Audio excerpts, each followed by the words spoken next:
please subscribe and don't forget to press the bell icon to get notified whenever we upload a new video.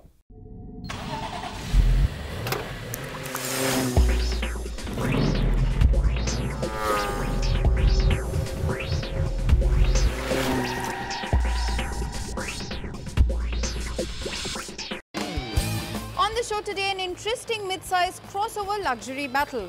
The soon-to-be India-bound Mercedes-AMG Coupe and a quick look at this week's hottest launch. Hi, welcome to Overdrive. You're watching the show with me, so I need that. As you can see, the monsoons are upon us, and I, for one, am really happy that we don't have to deal with the scorching heat of the summer anymore. Now, coming to topic, of course, the luxury mid-size crossover segment seems to have many takers in the market. Of course, the third generation BMW X3 now locks horns with the Audi Q5 and the Volvo XC60. Here's a comparison test. When we compare premium European cars, BMWs are generally the more driver-focused of the lot. But in the case of the previous generation X3, it was a bit of a dud, and that allowed the Q5 to be the more all-rounder. It was a fun-to-drive car. So when the new Q5 came out, we compared it against its class rivals. And then we had a surprise winner, the Volvo XC60. Good to look at, very well kitted, and surprisingly good to drive as well. But there is now a new BMW X3, and that could change everything. Does it? Let's find out.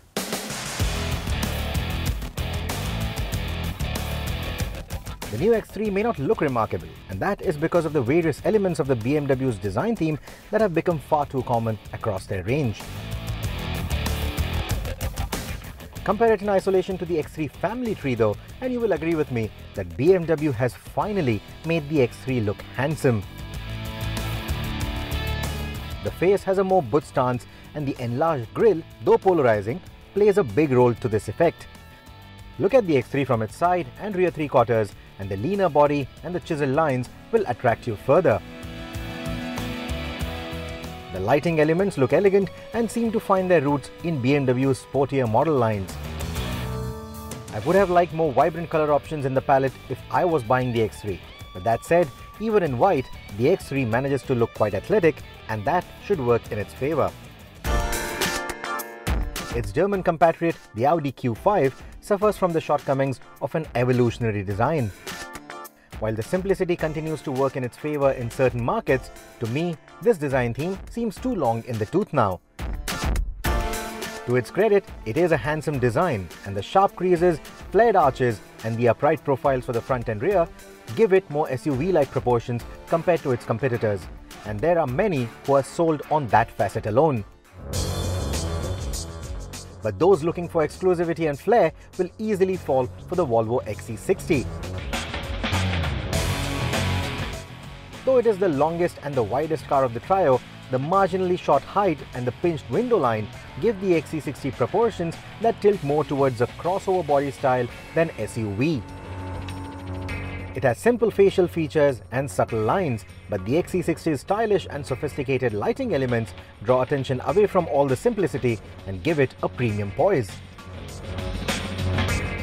BMW's cabins are a lesson for other car makers on how to make the cabins, how to make the dashboards more driver-centric.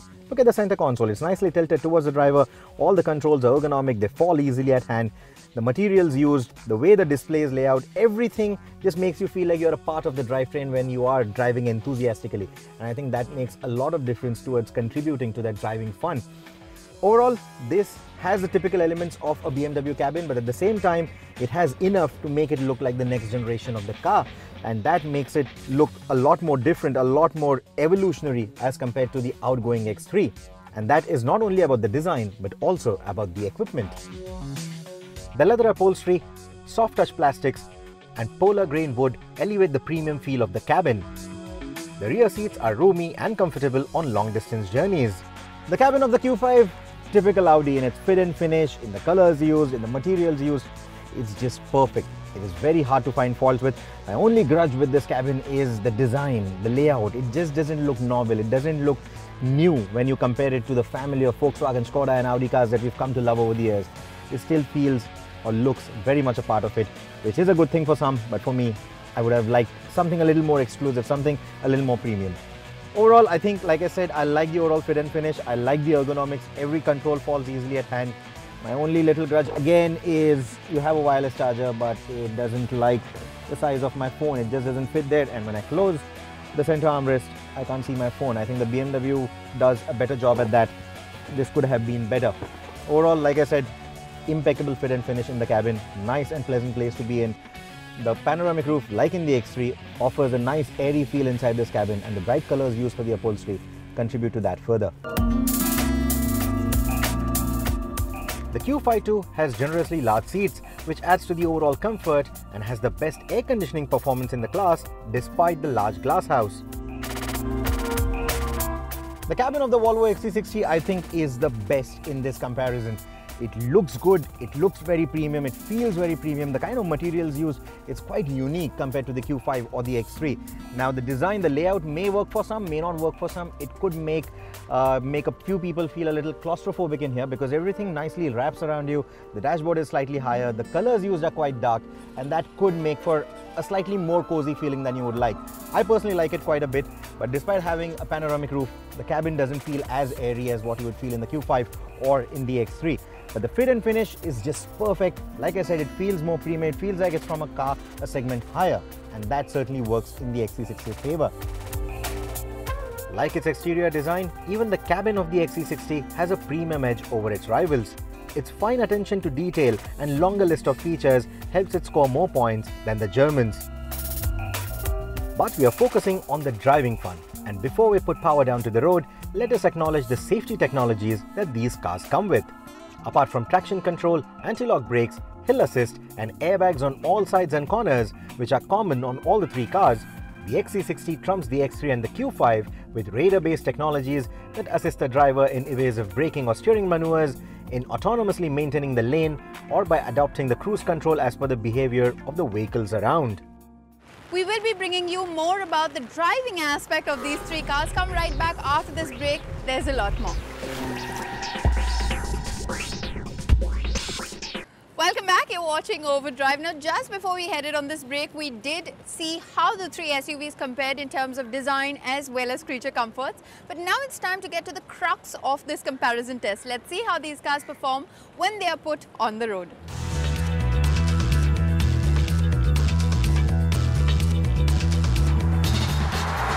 I love the visibility that you get from the driver's seat. I love those bulges on the bonnet as well.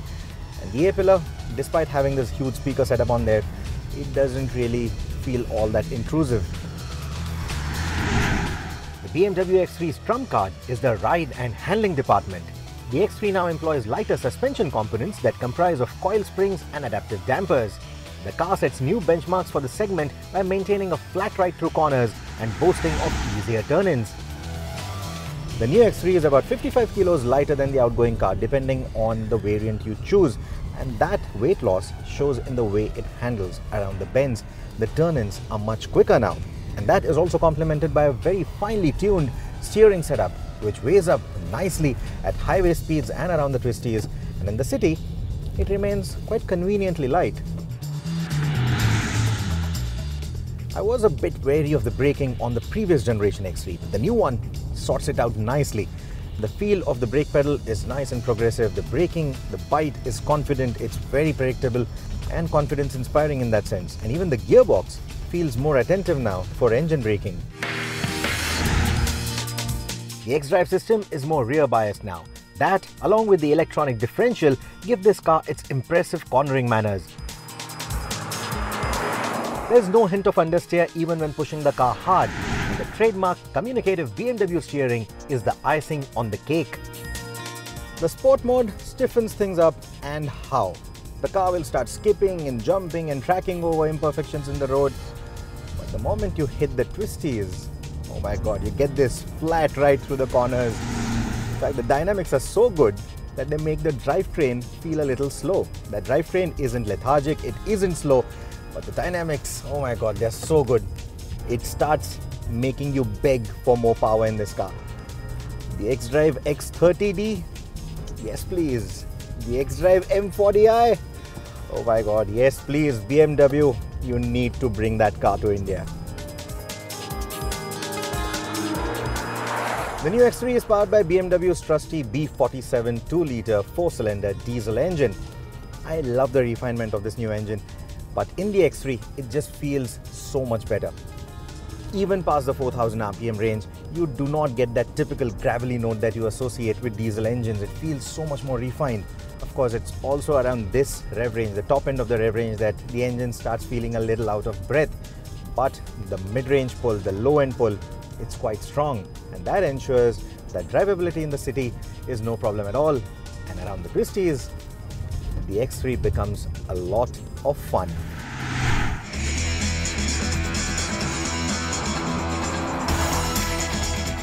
The weakness of BMW's 2-litre oiler is highlighted further when you experience what the Q5 similarly spec TDI engine can manage, which is surprising considering that the Q5 is the heaviest car of this test.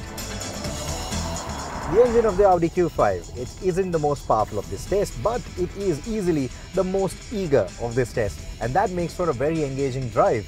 The magic lies in the 7-speed DSG transmission and the grip that comes from the finely tuned Quattro all-wheel drive system. The transmission changes character significantly as you cycle through the driving modes. This drivetrain with the X3's handling package would be the ideal driver's car for the segment. The Audi Q5 had left my colleagues impressed when we reviewed the car earlier this year. But drive it behind the new X3 and you immediately notice that it is visually and practically squishier compared to its compatriot. The flip side is a marginally comfier ride than the Bimmer. The Q5 also gets the Quattro all-wheel drive, which gives it impressive grip, but it feels slightly more understeery when you compare it to the rear bias dynamics of the X3. The engaging driving dynamics of the Q5 are marred to an extent by the overly assisted steering. When you hop into this car from the X3, this one feels a little too artificial, a bit too light for my liking. That sort of kills the fun a bit. Come to terms with that steering and the Q5 is quite impressive to drive. It is also one of the easiest cars to drive in this lot and has the most progressive braking feel in this test compared to the relatively sharper brakes of the X3 or the spongy braking feel of the XC60. Speaking of the understeer though, the XC60 displays this characteristic the most, especially when pushing the car around tight bends. The grip from the Haldex all-wheel drive in this regard, is more safety biased than performance. The AWD systems on all the three cars handle mild off-road scenarios like dirt, sand or snowy paths, rocky trails and shallow water crossings quite well. The XC60 edges ahead though with its ability to lift the body by 40mm to crawl over bumpier surface. This is courtesy of the air suspension, which may not impart racetrack-ready dynamics, but makes the XC60 the comfiest ride of this test.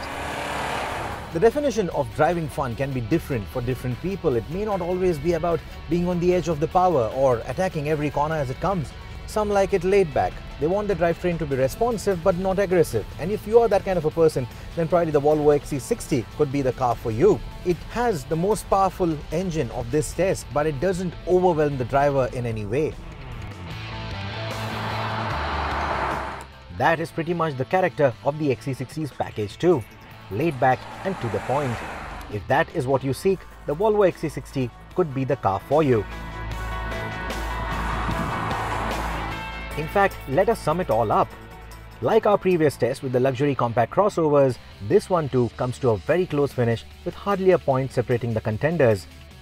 All things considered, the Volvo XC60 still remains the ideal crossover to buy in this category. It has all the bells and whistles that you expect from a premium car of today, has a desirable design, and is priced very competitively for the kind of kit that it offers.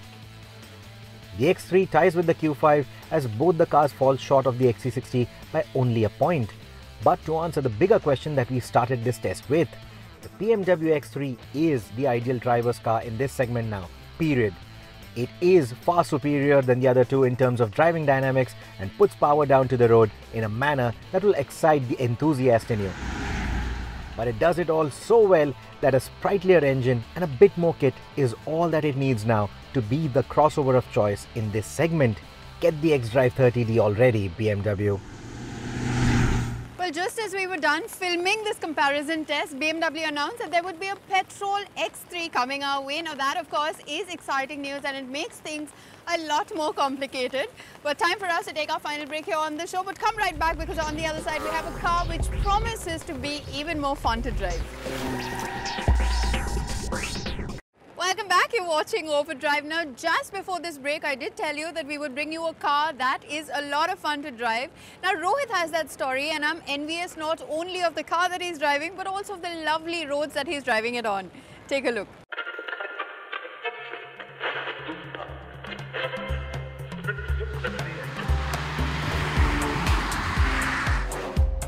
It's another good day to drive, and we have a route chalked out between Luxembourg and the Moselle region in Germany.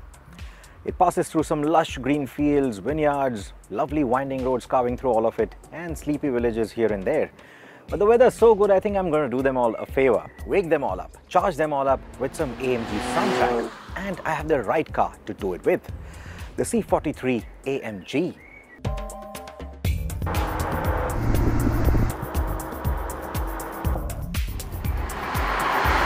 In fact, this is the new C43 AMG, which benefits from all the upgrades that were given to the C-Class family as a part of its midlife makeover for 2018.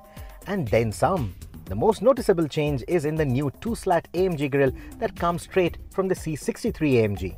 The headlights get a multi-beam LED treatment, while the taillights receive a more angular detailing. The air dams in the front and the rear bumpers have been opened up more for improved cooling and aerodynamic efficiency. Also contributing to that effect are the new splitters and skirts. Look at the rear and you will also see a new exhaust system with twin tailpipes at either ends, and God, it looks good.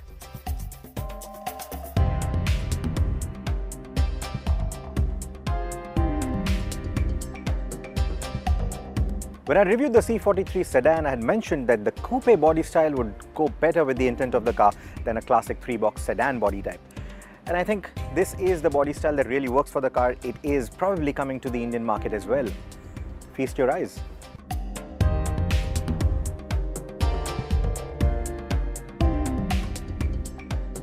The two-door coupe form looks stunning in its own way. And this isn't even the best color. Spec it in red and you will go weak in your knees. And what will get you even more excited is the way this car sounds.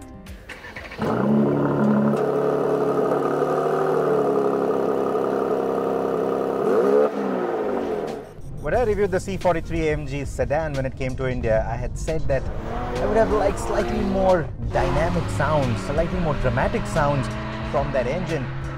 There were quite a few of you who disagreed to that. You said that it sounds sweet. Obviously it does, but it needed more drama. I'm glad that Mercedes-AMG agreed too, because this car has a revised exhaust system. Oh my God, it sounds so good. So good. I'm very sure the video is not going to do justice to it. You have to drive this car in its Sport or the Sport Plus mode to believe what I'm saying. Of course, this is the coupe, but the updated C43 sedan sounds equally good too. But the coupe is the more fun car to drive, as it feels tighter and more focused around bends than its sedan counterpart. The 3-litre V6 engine, that's been upgraded too. The power has gone up by 23 PS. It now puts out 390 PS. You also have these aerodynamic upgrades that the car has got, but for some odd reason, it hasn't really translated to better acceleration figures. This one still claims to go from standstill to 100 km an hour in about 4.7 seconds, which isn't slow by any stretch of imagination. However, I think all these upgrades do make a difference to the overall package. So if you were to take this car to a racetrack, it will reflect in faster lap times.